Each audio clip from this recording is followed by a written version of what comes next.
Will your SHEIN and Temu hauls get more expensive because of Trump's new China tariffs, and will you get them at all? I'm Kalilah, Reynolds, founder and CEO of Money Media, Money Made Simple.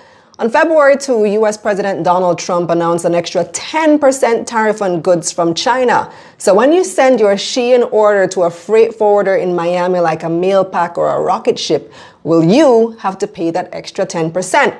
Now, based on our research, you might, but there are ways to avoid it. If you've been on SHEIN or Temu this week, you might have seen them prompting you to order from their U.S. warehouses. Those items get delivered faster and they won't have the customs duty because they're not coming from China. By the way, customs, duty, tariffs, import tax, those words all mean basically the same thing. But what I've been trying to figure out is, if I order something from China and ship it to my mail pack address, would it be taxed in the US before it gets sent to Jamaica? And if so, who would pay that tax? Or would it be exempt since the item is not staying in the US?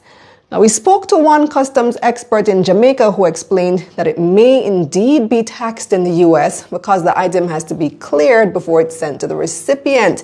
And if it is taxed in the US, the recipient would have to pay that tax in order to collect the item. The recipient in the US being your freight forwarder, who would then likely pass that cost on to you, the customer, when the item gets to Jamaica. We also spoke to Carrie Robinson, executive chairman of Norbrook Equity Partners, which owns Mailpack. He said they're still getting clarity, but he believes there will be an exemption for licensed freight forwarders. Now, that word licensed is key because most of your faves aren't licensed, but when I call the name, many of these U.S. shipping addresses are really just somebody anti-host. Now, for a minute, it seemed like we might not get our packages at all. USPS had temporarily suspended incoming shipments from China and Hong Kong, but they reversed that the next day. And let me add a little more context here. Because what Trump signed is an executive order removing China's de minimis exemption. Under this rule, anything worth less than $800 could be imported into the United States duty-free and without even an inspection. Now, $800 is a lot. Jamaica's de minimis is only $100 US. Remember, it was just raised from $50 last year. And with such a high de minimis, Trump thinks Americans don't have an incentive to buy American-made goods when they can just order from China duty-free. Imagine if our de minimis was $800, local business dead.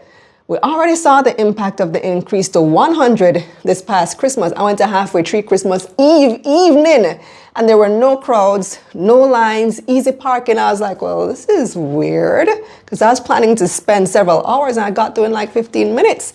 I spoke to a couple store owners who said it's been like that ever since the threshold increase.